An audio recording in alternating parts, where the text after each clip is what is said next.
নববর্ষ বরণে মঙ্গল শোভাযাত্রায় প্রাণের উচ্ছ্বাস। রঙিন পোশাকে মানুষের ঢল নামে চারুকলার এই আয়োজনে। অশুভ আর সাম্প্রদায়িক শক্তি রুখে দেওয়ার প্রত্যয় ছিল মঙ্গল শোভাযাত্রায় অংশ নেয়া সবার কণ্ঠে। সর্বজনীন এই আয়োজন ঘিরে উৎসবমুখর পরিবেশ ছিল ঢাকা বিশ্ববিদ্যালয় এলাকায়।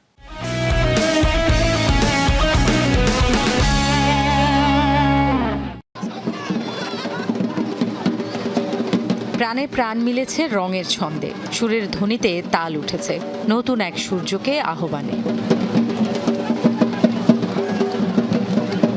রঙিন মানুষের ঢল নেমেছিল চারুকলা প্রাঙ্গণ জুড়ে। অসাম্প্রদায়িক বাংলাদেশের দৃঢ় উচ্চারণ ধ্বনিত হয় মঙ্গল শোভাযাত্রা জুড়ে।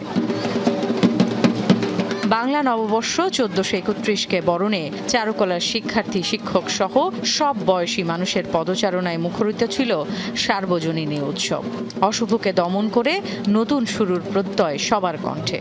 গ্লানি, দুঃখ সবটা দূর হয়ে একদম নতুনভাবে, নতুন উদ্যমে, নতুন উচ্ছ্বাসে সবকিছু কাজ শুরু করবে সবাই এবং সামনের দিকে এগিয়ে যাক, এটাই আমি চাই। আমাদের বাঙালি যে কালচারটা ধরে রাখতে হবে। কোনো ধনী গরিব ব্যক্তি বিশেষের কোনো উৎসব না, এটা সেই হিসাবে এই উৎসবটা আমরা সবাই পালন করি, অংশগ্রহণ করি এটাতে। আর এখানে হচ্ছে যে এটা ইউনেস্কো স্বীকৃতি পাওয়ার পর থেকে এটার পরিধি বেড়েছে, এটার প্রতি সবার আগ্রহ বেড়েছে। মজা করছি, এখানে সবাইকে দেখছি, সবাই একসাথে মিলে হচ্ছে উৎসবটা মানাচ্ছি, খুব ভালো লাগছে।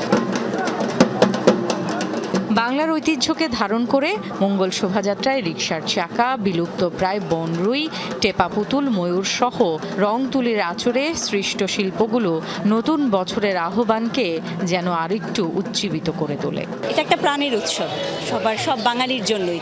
সেটা ধনী গরিব, হিন্দু মুসলিম কোনো পার্থক্য নেই, আমাদের সবাই এটা উদযাপন করার চেষ্টা করি আমরা। র্যালি যখন থেকে শুরু হয়, আমি তখনকার আমাদের ওই বেসের স্টুডেন্ট আমরাই প্রথম এই চারুকলার পোশাকের র্যালিতে শুরু করি। অবশ্যই সার্বজনীন উৎসব এবং সবার উৎসবে ধর্ম বর্ণ নির্বিশেষে সবারই আনন্দ। যতই চান আসলে মানুষকে আসলে থামায় রাখতে পারবেন না। বাঙালি দিন শেষে আনন্দ করতে চায়, উৎসব করতে চায়, ধর্ম মানবে, সবকিছুই মানবে, কিন্তু আবার আনন্দ করবে, উৎসব করবে। তো সবাইকে নতুন বছরের শুভেচ্ছা। আয়োজকরা মনে করে বাঙালির এই উৎসবকে কোনো অশুভ শক্তি দমিয়ে রাখতে পারবে না।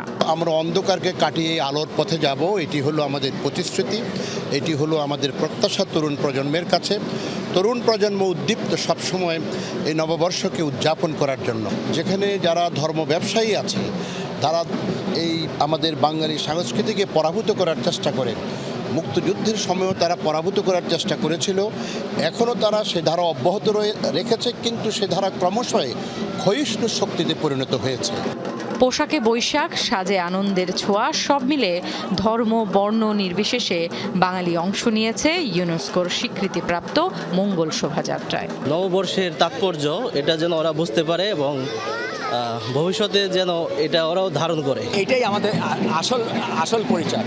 মঙ্গল শোভাযাত্রা বলি, যে কিছু বলি, আমাদের আত্মার অনুষ্ঠান।